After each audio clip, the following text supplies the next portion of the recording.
This happened after my faulty DIY installation of distributor.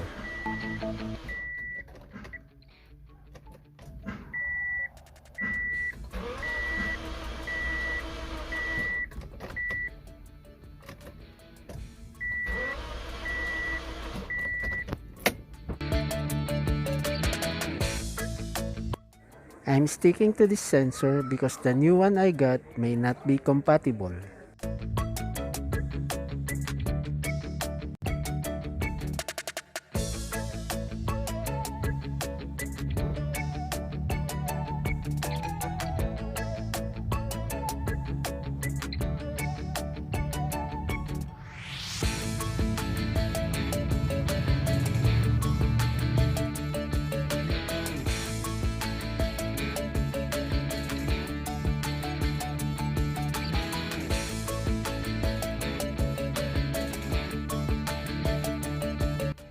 These three tests show that the ignition coil is working.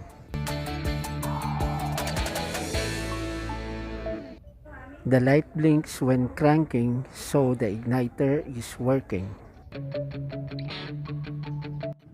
So the problem for my distributor is the cap, so I purchased a new one.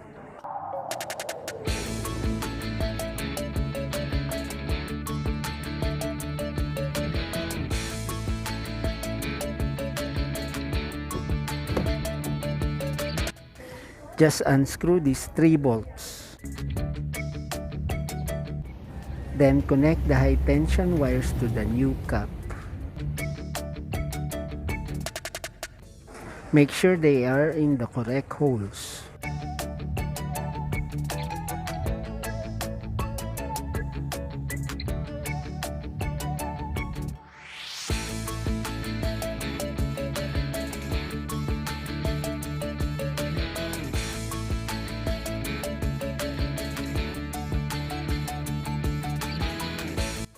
When improperly installed, the distributor can make the rotation of the timing belt difficult, causing it to slip.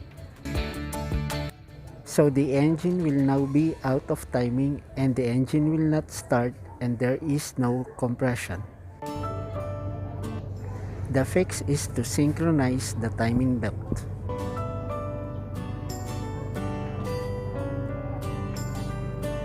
Steer this wheel fully to the left. Then manually rotate and adjust the timing belt and the piston.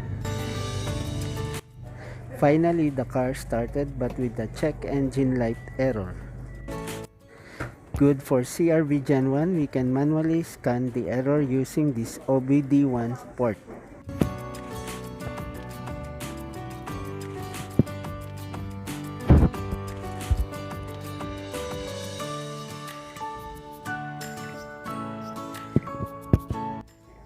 Connect the 2 holes at the bottom with the wire to jump them.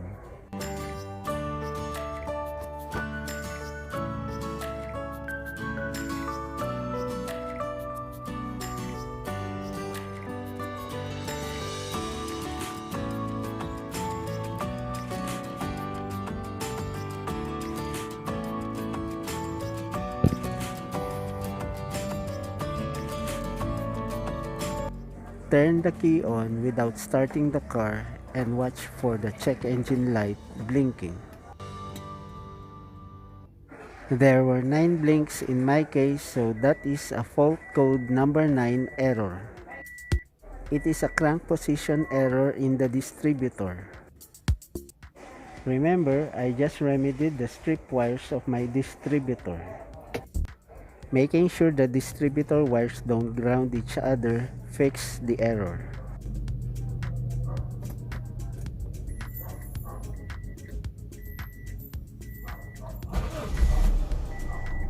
And there you go, my CRV's cranking is back to normal.